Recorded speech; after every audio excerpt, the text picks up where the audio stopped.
tarehe 28 mwezi wa 11 tulikuwa tumewashirikisha wafanyakazi wote wa taasisi moja Jakaya Kikwete, tukiwa pamoja na mwezeshaji wetu kuweza kupata maoni kutoka kwa wafanyakazi kuhusu mpango mkakati wa 3, kwanza ku-review kupitia mpango mkakati uliopita na kuangalia ni mambo gani ambayo tunataka kama wafanyakazi wanapenda waboreshe kwenye mpango mkakati wa 3.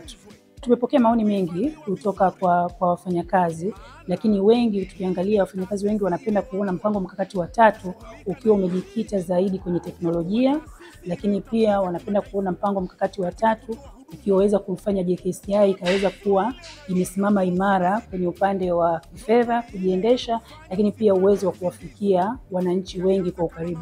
Sasa ikiwa ni pamoja na kuwasaidia wagonjwa waweze kufika JKCI au JKCI kwenda karibu na wagonjwa, vyote hivyo vinaonekana ndio vitu ambavyo wafanyakazi wengi wanapenda kuviona.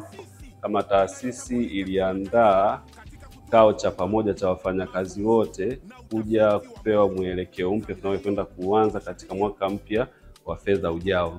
Kwanza tunashukuru kwa nafasi hii tuliyopewa, kwa sababu katika uandaji wa miongozo yote ni muhimu kuwashirikisha wafanyakazi wote, na lengo la kuwashirikisha ni kuwafanya wao pia wawe sehemu ya uandaji wa kazi hizo. Kwa mpango mkakati unaokuja utakaoanza mwaka 2026 kuanzia tarehe 1 mwezi wa 7 utakuwa ni mpango mkakati ambao umewahusisha wafanyakazi wote, umechukua mawazo ya kila mfanyakazi. Kila mfanyakazi atajua ni wapi tulipotoka, ni wapi tulipo na ni wapi tunapokwenda. Lakini la muhimu zaidi ni jinsi gani tutafika hapo tunapotaka kwenda. Kwa kweli nimefurahi sana kwa niaba ya wafanyakazi wenzangu wote tumeshirikishwa katika mpango mkakati wa kujenga taasisi yetu. Tumefurahi sana na tumeahidi tutatoa mawazo yetu na tumeshauriwa tutoe mawazo yetu. Tutajitahidi wote kwa pamoja na management tuhakikishe taasisi yetu inafanikiwa pale inapotaka kufika.